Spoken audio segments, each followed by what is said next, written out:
Terrorisme contre le Mali. Le cancer de la gorge a-t-il affecté les capacités cognitives d'Alassane Ouattara?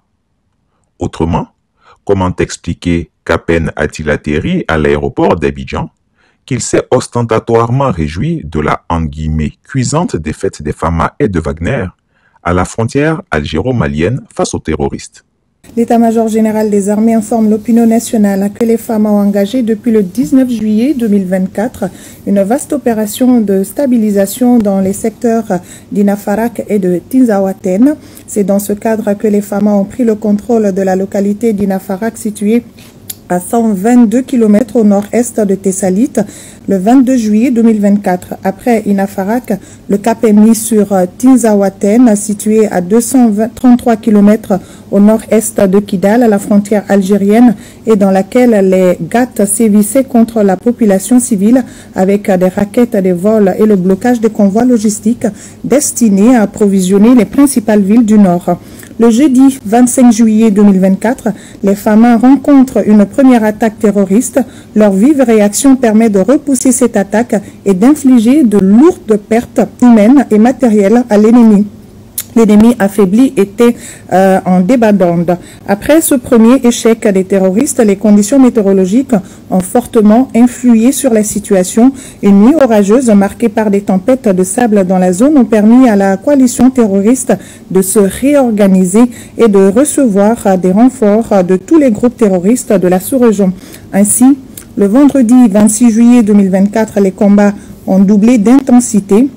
Les groupes armés terroristes regroupés dans une coalition opportuniste comprenant les GS et le GSIM ont lancé plusieurs véhicules kamikazes contre nos forces.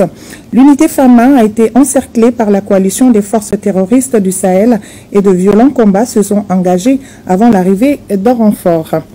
La bravoure et la détermination exemplaire de nos soldats n'ont pas permis d'éviter un nombre important de pertes en vie humaine et matérielle.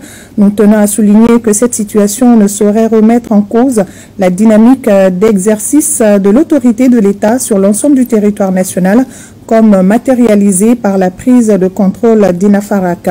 Nos soldats engagés dans cette opération d'envergure ont démontré une fois de plus leur dévouement et un grand sens du devoir lors de ces batailles qui imposent le respect et la fierté. Nous leur exprimons notre reconnaissance infinie.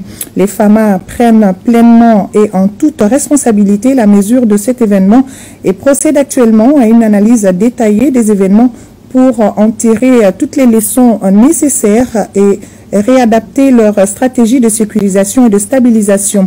Les Fama adressent leurs condoléances les plus sincères aux familles de nos héros tombés sur le champ d'honneur et un prompt rétablissement aux blessés. Leurs sacrifices et leur courage ne seront jamais oubliés. Un soutien adéquat sera mis en place pour les accompagner en ces temps difficiles.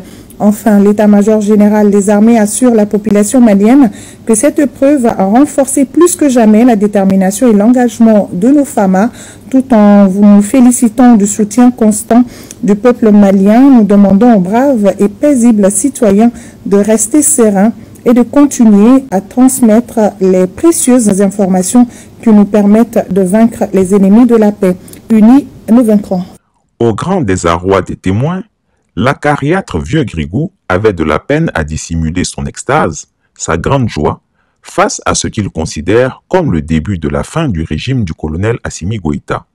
Je le cite, « Ces petits colonels criminels vont tomber et on verra où Soro ira se cacher. » Ceux qui se bernaient à bercer l'idée d'un Alassane Ouattara qui reviendrait humain à cause de son cancer de la gorge se trompent lourdement. Cet homme est un horrible personnage. Une enquête exclusive à lire sous peu. Chris Yapi ne ment pas. Retrouvez Chris Yapi sur ses deux chaînes YouTube, sa chaîne Dailymotion, Instagram et VK.